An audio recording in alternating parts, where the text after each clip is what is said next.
Hello, very good afternoon. Welcome to the BBC News at 1. Last month's riots are a wake-up call for the criminal justice system. That's according to the Acting Commissioner of the Metropolitan Police, Tim Godwin, who told MPs investigating the causes of the disturbances that he regretted not having enough officers available when the disorder started. Well, earlier the Justice Minister, Kenneth Clarke, called for radical changes to what he says is a broken system, a broken justice system that had failed to stop hardcore offenders. Our Home Affairs correspondent Matt Prodger reports.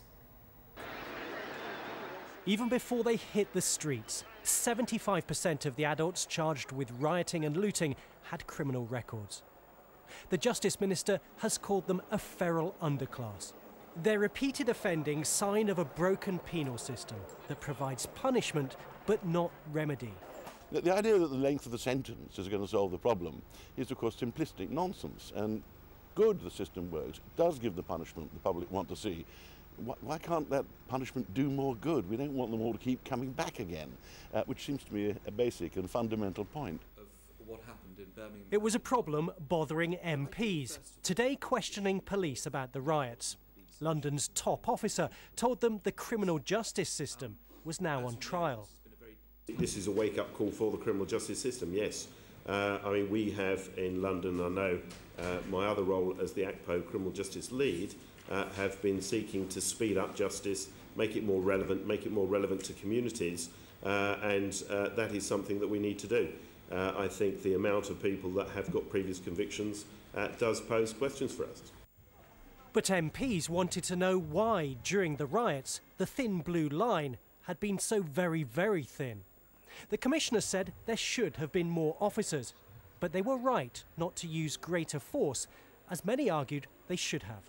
I think we would be having a different conversation if we had a young person on life support at the moment as a result of a brain bleed or some other injury. I actually take great pride in the fact that we filled up prison places as opposed to hospital beds, and I think that's the British way, and I don't think that we should throw that out in response to certain criticism. Thank you.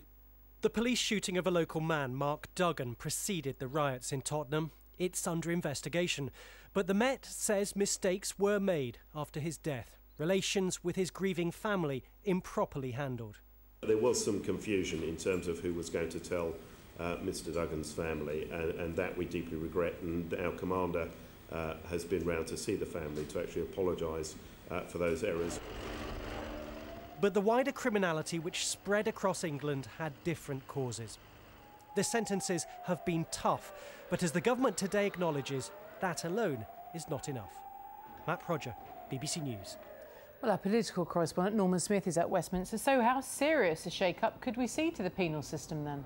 I think the truth is ministers are going to take a long, hard look at the prison system because, as Harold Macmillan famously said, it's events, dear boy, events that shape politics. And the truth is the riots have totally changed the political landscape, and ministers are now having to reassess their approach to a whole range of key policy areas, and that includes prison policy. So over the next few months, I think you'll see a whole series of reforms being rolled out to ensure, for example, that there's much more work-based activity in prisons and inmates aren't just sitting around twiddling their thumbs. Similarly, to ensure community sentences are imposed immediately and are much more intensive, so you don't have a situation where they seem to drag on forever and a day to no particular effect.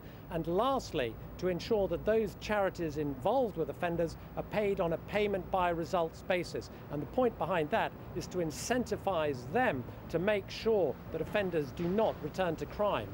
And just briefly, Norman, please, also setting out their thoughts in terms of the causes of the disturbances. Yes, very interesting. We heard from a whole line of top police officers and the Mayor of London, and when they were trying to analyse why the police had seemed to face such difficulties during the riots, they came up with one answer: police numbers. It wasn't police tactics, it wasn't because they didn't have rubber bullets or water cannon, it wasn't because they couldn't close down social media sites, it was because of police numbers. Norman, thank you. Norman Smith there. Now,